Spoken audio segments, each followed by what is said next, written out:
ತುಂಬ ದೊಡ್ಡ ಎತ್ತುಗಳು ಜಾತ್ರೆಯಲ್ಲಿ ಇವು ಅಲ್ವಾ? ಕಮಿಟಿಲಿ ಬಿಡ್ತೀರಾ ಇವನ್ನ? ಸರ್ ಕಮಿಟಿಗೆ ಬಿಡಬೇಕು ಅಂತ ಕಮಿಟಿ ಬಿಡಬೇಕು. ಇದು ಮಾಲೀಕರ ಹೆಸರು ಯಾರು ಸರ್? ಇವಾಗ ಯಾರು ಮಾಲೀಕರು? ಸರ್ ಬ್ಯಾತ ಕೆಂಪೇಗೌಡರು ಅಂತ ಓನರು. ಇವಾಗ ದಬಾಸ್ಪೇಟೆ ಪಾಪಣ್ಣ ಅವ್ರಿಗೆ, ಸಾಲಾಟಿ ಪಾಪಣ್ಣ ಅವ್ರಿಗೆ ಕೊಟ್ಟಿದ್ದೀವಿ. ದಬಾಸ್ಪೇಟೆ ಅವ್ರಿಗೆ ಕೊಟ್ರ?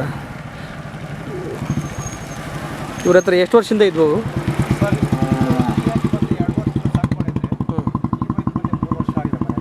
3 ವರ್ಷ. ಎಷ್ಟಕ್ಕೆ ಮಾರಾಟ ಆದವು? ಸರ್ 5 ಲಕ್ಷಕ್ಕೆ 5,000 ಕಡಿಮೆ. 5 ಲಕ್ಷಕ್ಕೆ 5,000 ಕಡಿಮೆ. ತುಂಬ ದೊಡ್ಡ ಇದಾವೆ ಎತ್ತುಗಳು ಸರ್. ಘಾಟಿಗೆ ಟಾಪ್ ಇದೆ ಸರ್. ಅದೇ ನೋಡಿದರೆ ಗೊತ್ತಾಗುತ್ತೆ, ದೂರದಿಂದ ನೋಡಿದ್ರೆ ಗೊತ್ತಾಗುತ್ತೆ. ಇಷ್ಟೊಂದು ಹೌದು ಸರ್. 5.5 ಅಡಿ ಹತ್ರ ಇದಾವಲ್ವಾ?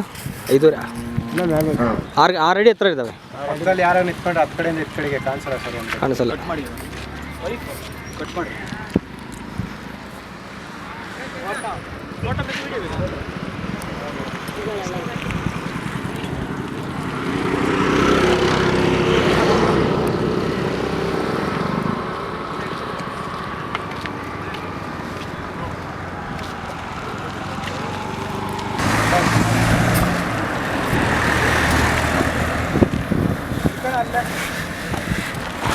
ಒಂದು ಹೋಗಿ ಸ್ವಲ್ಪ ಮುಂದೆ ಹೋಗಿ ಸರ್.